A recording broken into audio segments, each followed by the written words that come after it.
சிறிது காலமாக எனக்கு தமிழ் பாசுரத்தின் மீது ஒரு ஈர்ப்பு ஏற்பட்டுள்ளது.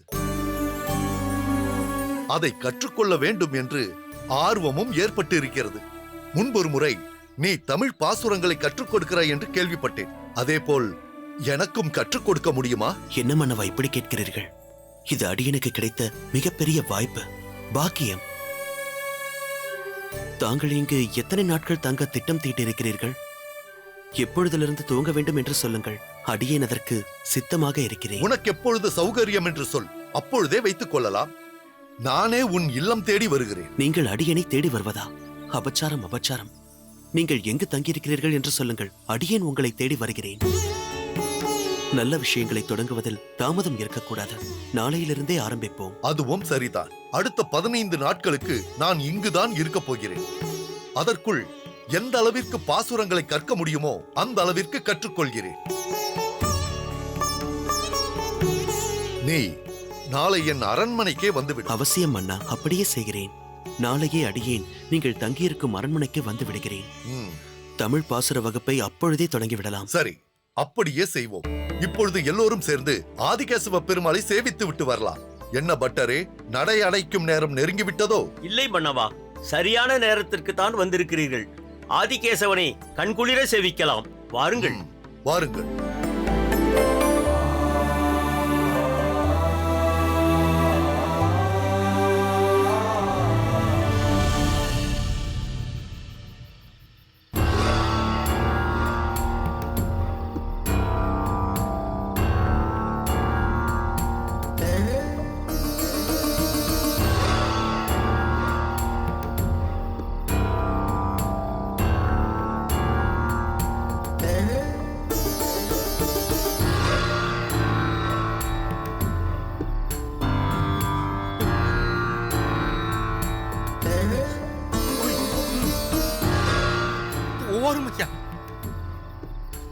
இருவருமே போகலாம்.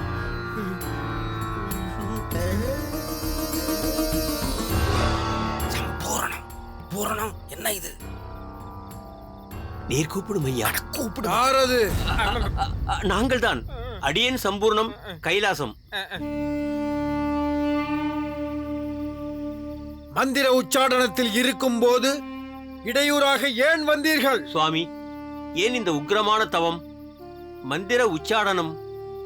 இதுவரை கண்டிராத இந்த அகோர தவ நிலை எங்களை நிலைகுலைய செய்துவிட்டது.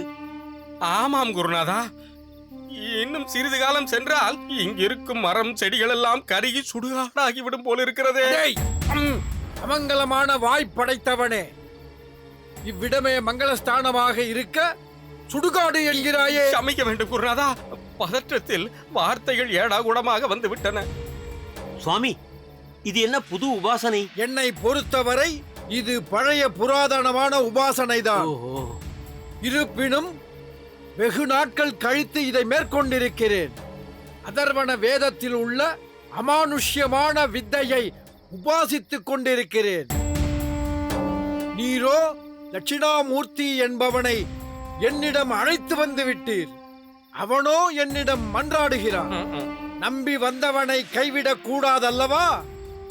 எனவே ஆரம்பித்து விட்டேன் பயிற்சியை. இனி தரிகட்டு ஓடப் போகிறது அந்த பிரம்ம ராட்சசு, கூட போகிறது அந்த பெண்ணின் ஆயுசு. குருநாதா, தங்களின் இந்த மந்திர சக்திக்கு அவ்வளவு வீரியமா? பிறகு உருவேற்றப்பட்ட என் மந்திர பிரயோகத்தால் பேய், பில்லி, சூனியம், ஏவல், பைசாசம், பூத பிரேத ராட்சச ரூபங்கள் முகவரி இல்லாமல் காணாமல் போய்விடும். ரத்த காட்டேரி கண்ணீர் விட்டு ஓடும். நீள்முடி காட்டேரி பஸ்மமாய் போய்விடும். இருசி காட்டேரி தெரித்தோடும். குருநாதா, தெரித்து எங்கு ஓடும் குருநாதா? உன்னை போன்ற பயந்தாங்குழிகளிடம் குருநாதா, இன்னும் எனக்கு திருமணம் கூட ஆகவில்லை குருநாதா. ஆகியிருந்தால் உனக்கு பயமே ஏற்பட்டிருக்காது. சுவாமி, தங்களை பொறுத்தவரை இந்த பிரம்மரட்சஸ் எல்லாம் தங்களின் கால் தூசுக்கு சமானம். இவ்வளவு மந்திர பயிற்சியும் உடலை வருத்தி முயற்சியும் தேவையில்லை என்றே அடியேன் கருதுகிறேன். அப்படி அல்ல சம்பூர்ணம். நீர் ஒரு முக்கிய பொறுப்பை என்னிடம் கொண்டு வந்து கொடுத்துள்ளீர். நானும் அந்த தட்சிணாமூர்த்திக்கு வாக்கு கொடுத்து விட்டேன். அதற்கு விசேஷ வாக்களிதம் என்னிடம் குடிகொள்ள வேண்டாமா? மந்திரத்தை பிரயோகித்து ஜலத்தை புரோட்சணம் செய்தேன் என்றால் அந்த க்ஷணமே பிரம்ம ரட்சசு விட்டால் போதும் என்று ஓட வேண்டாமா? அவ்வளவு தூரம் தாங்கள் தங்கள் சக்தியை வெளிக்காட்ட வேண்டாம் என்று கருதுகிறேன். பிறகு தாங்கள் ஒரு பார்வையை உருட்டி திரட்டி பார்த்தாலே போதும். அதற்கே அந்த பிரம்மராட்சஸ் பயந்து நடுங்கிவிடும். அப்படியா? அவ்வளவு ஏன், அது ஓட வேண்டும் என்று தாங்கள் நினைத்தாலே போதும். அது அலறி அடித்துக் கொண்டு ஓடிவிடாதா? அப்படியா சொல்கிறீர்? என்னை பற்றி என்னை விட நீர் சரியாக கணித்திருக்கிறீரே. ஆம் சுவாமி, அனுமான் தன் பலம் என்னவென்று தானே அறியாதவர் என்று சொல்வார்கள். அதேபோல் தங்களுக்கு தங்களின் பலம் என்னவென்று தெரியவில்லை. பார்க்கிறேன், அந்த பிரம்ம ரட்சசை ஒரு கை பார்க்கிறேன். இந்த யாதவ பிரகாசனின் பலம் என்னவென்று இந்த உலகிற்கு காட்டப் போகிறேன்.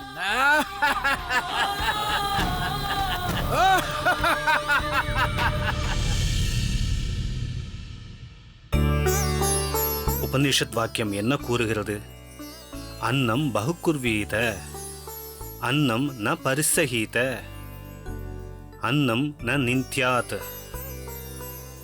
அதாவது உணவு உற்பத்தி செழிக்கட்டும், உணவை வீணாக்காதே, உணவை பழித்து பேசாதே. மற்றொரு முக்கியமான வாக்கியம் என்ன தெரிவிக்கிறது தெரியுமா? உணவை உண்பவனாக இருப்பதுடன் நின்று விடாமல் வழங்குபவனாகவும் ஆவாயாக என்கிறது. அதன்படிதான் நமது ஆச்சாரியரும் நம் கோவிலில் பிரசாத விநியோகம் தடையில்லாமல் நடக்க வேண்டும் என்று கூறுகிறார். இதை ஏன் கூறுகிறேன் என்றால், அணியரங்கர் என்னும் மகானுபாவர் பிரசாத விநியோகத்தில் ஏதும் குளறுபடி பண்ணாமல் இருக்கிறார் அல்லவா? நம்பிகளே, ஒரு அதிசயம் என்ன தெரியுமா? அணியரங்கர் இப்போதெல்லாம் அதிக கடுமை காட்டுவதில்லை. இப்போதெல்லாம் கோயில் சம்பிரதாய காரியங்களில் பரஸ்பரம் பல விஷயங்களை பரிமாறிக்கொள்கிறோம். இதெல்லாம் எப்படி சாத்தியமாயிற்று என்றால், அரையரின் தம்பிகளான பிள்ளைக்கரசு மற்றும் சொட்டை நம்பி இருவரும் அணி அரங்கரின் மனதில் திடமான இடம் பிடித்து விட்டார்கள். அடியேனும் கேள்விப்பட்டேன். காலமே பலவற்றை தீர்மானிக்கிறது. கடினமான விஷயங்கள் இலகுவாக மாறுகிறது. இலகுவாக நடக்க வேண்டிய காரியங்கள் கடினமாகவும் ஆகலாம். இதெல்லாம் காலத்தின் கட்டாயம் என்றுதான் எடுத்துக்கொள்ள வேண்டும். என்னவோ சுவாமி, தங்களின் அளவிற்கு அடியேனால் பலவற்றை அனுமானிக்க முடியவில்லை. இப்போது கோயிலில் நிலவும் சுமூகமான சூழ்நிலை எப்போதும் தொடர்ந்தால் நன்றாக இருக்கும். சரியாக சொன்னீர்கள் தெய்வவாரி சுவாமிகளே. நம்பிகளே, இப்போது கூட அணியரங்கர் எங்களிடம் தெரிவித்த ஒரு விஷயம் பற்றி ஆச்சாரியரிடம் தெரிவித்து ஆலோசனை பெறத்தான் வந்தோம். என்ன விஷயம் அரையரே? பெருமாள் புறப்பாட்டின் போது நடக்கும் அரையர் சேவையை போன்றே இப்போது ஐப்பசி மாதத்தில் நடைபெற இருக்கும் ஸ்ரீ ரங்கநாயகி தாயாரின் ஊஞ்சல் உற்சவத்தில் தாலாட்டு சேவையும் நடைபெறுவதற்கு விருப்பம் தெரிவித்துள்ளார் அணியரங்கர். அதற்கு முன்பாக நம் ஆச்சாரியரின் காலாட்சேபம் அவசியம் இருக்க வேண்டும் என்று விருப்பம் தெரிவித்தார். அதை ஆச்சாரியரிடம் தெரிவித்து அவருடைய ஆலோசனை பெற வேண்டியே நாங்கள் இப்போது இங்கு வந்தோம். அணியரங்கரின் மனமாற்றம் ஒரு நல்ல விஷயம் என்றாலும், நம் ஆச்சாரியரின் உடல்நிலையில் ஏற்பட்டுள்ள திடீர் மாற்றம் நீங்கள் இருவரும் அறிந்ததல்லவா? இவ்வாறு இருக்கையில் உபன்யாசம் என்று ஆச்சாரியரை வற்புறுத்துவது சரியாகப்படவில்லை. இருப்பினும் தொடர்ந்து கடைபிடிக்கப்பட்டு வரும் நடைமுறை சட்டென்று விளக்கப்பட்டால் பல பேர் கேள்விகளுக்கு பதில் சொல்ல வேண்டி வரும். சொல்லித்தான் ஆக வேண்டும் அரையரே, வேறு வழியில்லை. ஆச்சாரியரின் தேகநிலை அப்படி. நேற்று கூட சில விஷயங்களை விவாதித்துக் கொண்டிருந்தபோது ஆச்சாரியரால் குறுகிய கால அவகாசம் கூட உட்கார முடியவில்லை. இதுவரை கண்டிராத வகையில் திடுதிப்பென்று எழுந்து புறப்பட முயற்சித்தார். அதற்கும் முடியவில்லை. பிறகு கைத்தாங்கலாக அவரை அழைத்துச் சென்று சிரமப்பரிகாரம் செய்ய வைத்தோம். இந்த ராஜபுலவை தாக்கத்திலிருந்து நம் ஆச்சாரியர் மீளும் வழிதான் என்ன என்று ஒவ்வொரு நாளும் கவலையாக உள்ளது. இப்படிப்பட்ட சூழ்நிலையில் தாங்கள் சுமந்து வந்திருக்கும் கோரிக்கை எதையும் அவரிடம் விவாதிக்காமல் இருப்பதே சாலச் சிறந்தது. ஒருவேளை இவ்விஷயம் தெரிவிக்கப்பட்டால் தன் உடல் வலியையும் பொருட்படுத்தாமல் கோயிலுக்கு எழுந்தருளி காலக்ஷேபம் செய்வேன் என்பார். பிறகு பல அசௌகரியங்களை நாம் எதிர்கொள்ள வேண்டி இருக்கலாம் அரையரே. சேவார்த்திகளுக்கு ஆச்சாரியரின் நிலை பற்றி விளக்கம் கொடுக்க வேண்டிய நிர்பந்தமும் ஏற்படும். ஏற்கனவே இங்கிருக்கும் ஒருவனை சமாளிப்பதே பெரும் பிரயத்தனமாக இருக்கிறது.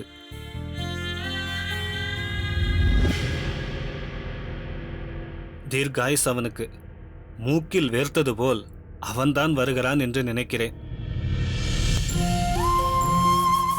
வாருங்கள். வேறு ஏதாவது விஷயத்திற்கு மாறுவதுதான் உச்சிதமாக இருக்கும். இன்னும் ஓரிரு நாட்களில் நிச்சயம் நம் ஆச்சாரியரின் காலக்ஷேபம் அரங்கரின் சன்னதியில் நடைபெறும். அதில் சந்தேகமே இல்லை. வந்தனம் சுவாமி. மாறனேரா, வா வா. இது யார் புதிதாக? இவர் வைத்தியர். இவர் பெயர் மரகதமணி. மிகவும் மணியான பெயர். அது சரி, இவர் எதற்காக வந்திருக்கிறார்? உனக்கு உடல்நிலை ஏதாவது சரியில்லையா? அடியனுக்கு ஒன்றுமில்லை சுவாமி. நம் ஆச்சாரியரின் உடல்நிலையை பரிசோதிக்கத்தான் இவரை அழைத்து வந்துள்ளேன் சுவாமி. இவர் அடியனுக்கு மிகவும் பரிச்சயமானவர். வைத்திய சாஸ்திரத்தில் மிகவும் கைதேர்ந்தவர். வந்தனம் சுவாமி. நாடியின் நடையை வைத்தே அனைத்தையும் கணித்து விடுவேன். அரசாங்கத்தின் ராஜ வைத்திய விருது பெற்ற ராஜ வைத்தியன் இந்த மரகதமணி. அப்படியா? மிகவும் சந்தோஷம். ஆனால் இவ்விடம் அரண்மனை அல்ல, ஆச்சாரியரின் திருமாளிகை. மரநேர், நமக்கு தெரிந்த வைத்தியர் தானே நம் ஆச்சாரியரை அவ்வப்போது வந்து பரிசோதித்தும் ஔஷதங்களை கொடுத்து கொண்டும் இருக்கிறாரே. பிறகு இவர் எதற்கு? இல்லை, அந்த வைத்தியர் சரியில்லை சுவாமி. அடியனுக்கு என்ன தோன்றுகிறது என்றால், அந்த வைத்தியர் நம் ஆச்சாரியரை வைத்து மருத்துவ பயிற்சி எடுத்துக் கொள்கிறாரோ என்று தோன்றுகிறது. அப்படியானால் நீ வைத்தியம் அறிந்தவனா? அடியனுக்கு வைத்தியத்தில் எல்லாம் பரிச்சயம் இல்லை என்றாலும் ஏற்கனவே வந்திருந்த வைத்தியர் பெருத்த அனுபவசாலி இல்லையே என்று நினைக்கிறேன் சுவாமி. பாருங்கள், முன்பு போல் ஆச்சாரியர் சுறுசுறுப்பாக இல்லை. அவருக்கு ஏதோ பிரச்சனை இருக்கிறது. அலட்சியப்படுத்தாமல் தகுந்த வைத்தியரை கொண்டு நாம் பரிசோதித்து தகுந்த மருந்தை தருவதுதான் உச்சிதம் சுவாமி. தாங்களின் வைத்தியத்தை பற்றி சந்தேகமே பட வேண்டாம். சர்வரோக நிவாரணி என் கைவசம் உள்ளது. இம்மூலிகையை முகர்ந்து பார்த்தாலே நாள்பட்டு படுத்திருப்பவரும் எழுந்து உட்கார்ந்து விடுவார். ஆம் சுவாமி, அடியனின் ஊரிலேயே இவரின் கைத்திறமையை பார்த்திருக்கிறேன். அடியனின் ஊருக்கு பக்கத்து ஊருதான் இவர். மிகவும் கைத்தேர்ந்தவர். எல்லாம் வாஸ்தவமாகவே இருக்கட்டும் மாறனேர். ஆனால் இவ்வளவு கைதேர்ந்தவர் பரிசோதிக்கும் அளவிற்கு நம் ஆச்சாரியருக்கு என்ன நோய் வந்துவிட்டது? அது என்னவென்று இவர் சொல்லிவிடுவார் சுவாமி. வைத்தியரே, அடியேன் சொல்வதை சற்று நன்கு காதில் வாங்கிக் கொள்ளுங்கள். எங்கள் ஆச்சாரியருக்கு வியாதி என்று பெரிதாக ஒன்றும் இல்லை. இவன் ஏதோ சற்று அவசரப்பட்டு தங்களை இங்கு அழைத்து வந்துவிட்டான். இருந்தும் தாங்கள் வந்ததற்கு நன்றி. தேவைப்பட்டால் அடியேனே தங்களுக்கு சொல்லி அனுப்புகிறேன். அப்போது தாங்கள் வந்தால் போதும். வந்ததுதான் வந்துவிட்டேன். எளிமையான ஒரு வைத்தியம் செய்துவிட்டு புறப்படலாம் என்று பார்த்தேன். அதற்கு அவசியம் இருப்பதாக அடியனுக்கு தோன்றவில்லை. ஏற்கனவே ஆச்சாரியரை பரிசோதித்துக் கொண்டிருப்பவர் வெறும் வைத்தியர் மட்டுமல்ல, ஒரு விதத்தில் ஆச்சாரியரின் சிஷ்யரும் கூட. அவருக்கு தெரியாத வைத்திய சாஸ்திரம் எதுவும் இல்லை. அடியேனின் ஆச்சாரியர் பூர்வாசிரமத்தில் அரசராக இருந்த காலத்திலிருந்தே அவர் பரிச்சயமானவர், நம்பிக்கைக்கும் உரியவர். ஆச்சாரியரும் ஏற்கனவே தெரிந்தவர் என்பதால் தான் அவரை ஒத்துக்கொண்டு அனுமதி அளித்துள்ளார். இவ்வாறு இருக்கையில் தங்களை அழைத்து கொண்டு சென்றால் அதை ஏற்பாரா என்பது சந்தேகம்தான். அவர் அனுமதி இல்லாமல் எதையும் செய்யும் நிலையில் நாங்கள் இல்லை. தாங்கள் புரிந்து கொண்டிருப்பீர்கள் என்று நினைக்கிறேன். புரிகிறது. தாங்கள் இவ்வளவு தூரம் எடுத்துரைத்த பின்பு புரியாமலா? பாதகமில்லை. வைத்தியரே, என்னை மன்னித்துக் கொள்ளுங்கள். இவ்வளவு தூரம் அழைத்துக் கொண்டு வந்தும். அதனால் என்ன மாயா, விசனப்படாதே. மன்னிக்க வேண்டும். இவரை இப்படி அழைத்துத்தான் பழக்கம். மாயா, நான் போய் வருகிறேன். உன்னை பிறகு சந்திக்கிறேன். நான் சென்று வருகிறேன் சுவாமி. சரி.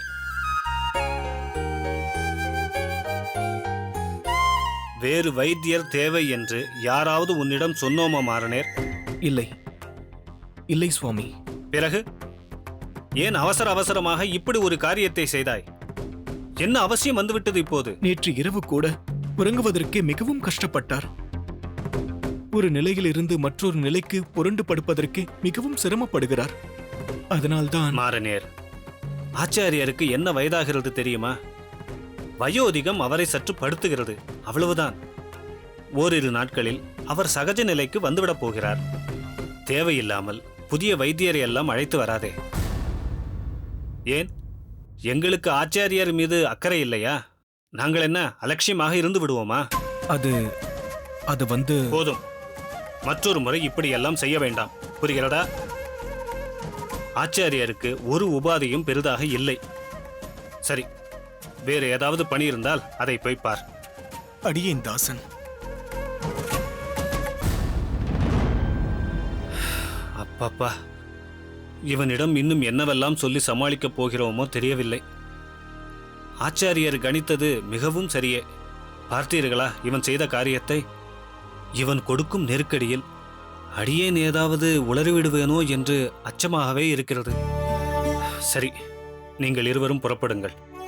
உங்கள் இருவருடைய வருகையாலும் கூட அந்த மாறனேர் ஏதாவது அனுமானித்தாலும் ஆச்சரியப்படுவதற்கில்லை.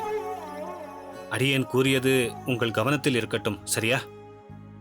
ஆகட்டும் சுவாமி. தங்களின் சித்தப்படியே பக்குவமாக அணியரங்கரிடம் தெரிவித்து விடுகிறேன். உத்தரவு வாங்கிக் கொள்கிறேன். தாசன் அடியேன். அடியேனுக்கும் உத்தரவு கொடுங்கள் சுவாமி. தாசன் அடியேன். போய் வாருங்கள்.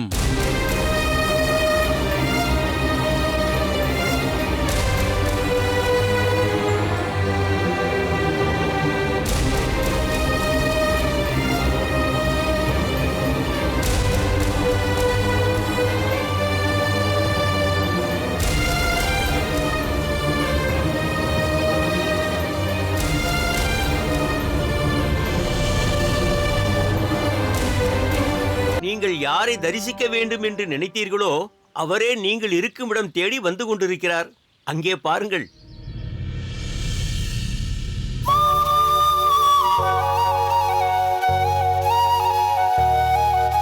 அப்பா தூக்குவாங்களே நம்மள தோள் மேல, அதுக்கு என்ன தெரியுமாங்க அர்த்தம்?